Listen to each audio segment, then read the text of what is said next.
Noein, a retrospective. Spoilers ahead. Noein mo Hitori no Kimie, or in English it's translated as To Your Other Self, is an anime produced by Satellite Incorporated.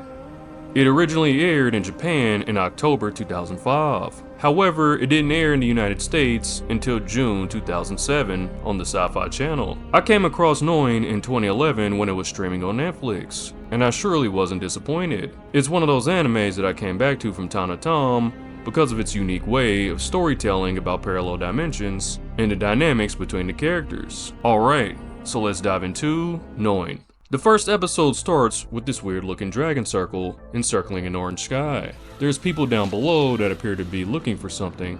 Then out of nowhere, a giant face from the sky shows up and blasts them with a beam. And then a battle ensues between these giant faces that have people's arms on the side of them, and these people with black cloaks that can fly and use special abilities. Already the show is starting off on a high note. They destroy the giant face in the sky and it explodes, which leads to the opening credits. We are then introduced to Haruka, one of the main protagonists. She's a middle school girl that's getting ready to go to school.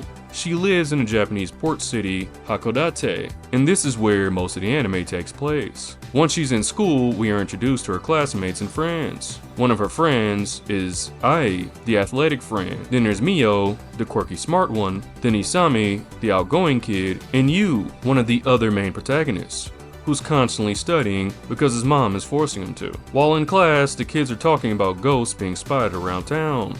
So they decide they're going to visit a cemetery at night. After classes, we are introduced to a couple of the parents. First, Yu's mom, Miyuki, who is very strict with him in his studies and doesn't want him hanging out with his friends as much. I'm sure we all knew that kid who had strict parents that didn't want him playing outside and having fun. And they were stuck inside, having to watch us have fun from the window. And if you were that child, I'm sorry. Next, we meet Haruka's mom, Asuka, the cool laid-back mom that's kinda lazy, does a little day drinking, and lets her child be free. Later in the episode, Haruka and Yu are walking the streets at night when a dragon necklace forms around Haruka's neck.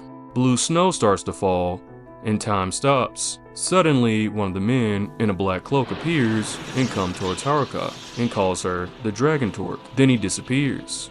The next day, after class, Haruka and Ai are hanging out, and a man shows up asking questions, but they run away from him, assuming he's a pervert. His name is Kyuji Kuriyama, and he's an investigator. Kuiji then calls up Ryuko Uchida, who's like his partner in investigating dimensional irregularities. Later that night, the kids decide to go to a cemetery, except Yu because he has to study. But Isami shows up at his house and convinces him to lie to his mom and sneak out and come along. All the kids meet up at the cemetery, and then Yu's mom shows up and takes him away.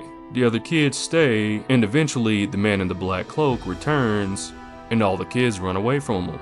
But he chases down Haruka, and that's the first episode. As the show goes on, we find out the man in the black cloak's name is Karasu, and he's a member of the Dragon Knights, which are a group of warriors in an alternate dimension that are searching for the Dragon Torque, which is Haruka. After Karasu corners her, the dragon necklace appears again, and a giant circle shows up in the sky. Another Dragon Knight named Atori shows up, trying to transport Haruka, but Karasu stops him, and a fight ensues. Their leader, Fukuro, shows up and stops them, and they are prematurely transported back to their dimension through these blue cords that are connected to their bodies, that not only allow them to stay connected to their universe, but also feeds their powers and keep them alive. We learn that their universe is called Lacrima, which has been devastated by a war with an alternate dimension called Shangri-La, whose leader is Noein, this floating mass ghost character. Anyways, the Dragon Knights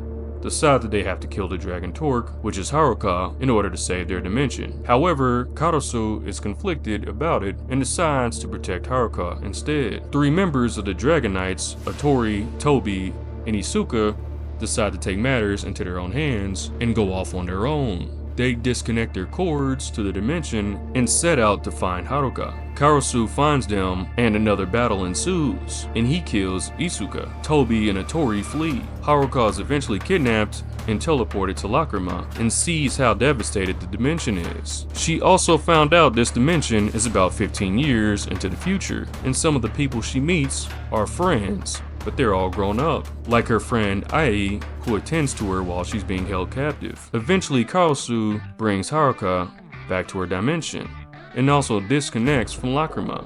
Haruka sneaks him into her home and lets him hide in a storage room for a while. We eventually learn that Karasu is an adult Yu in the Lacrima dimension, and Haruka learns how to use her powers to control events in different dimensions. And that's the central theme of Noein, which revolves around the concept of parallel universes and the nature of destiny. The anime uses the concept of quantum mechanics, like the idea of multiple timelines or time spaces, to explore how different choices and circumstances can lead to alternate realities.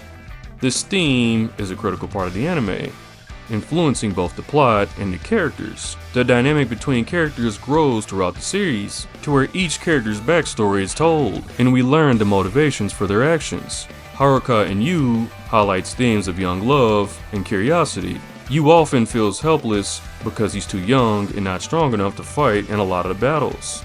Karasu's relationship with Haruka highlights the loss of a loved one at an early age, and going back in time, somewhat reliving the past.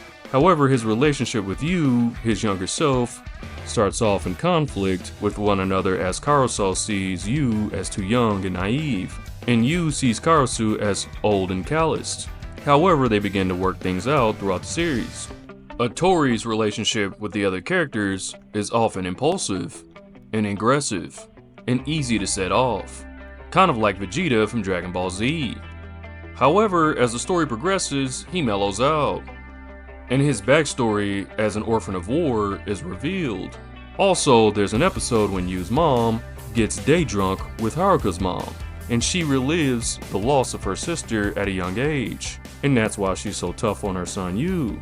By the middle of the series, the story focuses on Haruka's increasing awareness of her abilities and the moral dilemmas she faces while using them. Overall, Noein uses his characters' relationships and the central theme of quantum mechanics to explore questions about choice, destiny, and the nature of reality. Noein concludes in a bittersweet way with intense action, while exploring philosophical themes along with moments of reflection among the characters. I highly recommend giving this anime a watch if you like stories about alternate reality and science fiction. I hope you enjoyed the video. Please like and subscribe for more content, and this concludes another episode of The Voice of Rhino.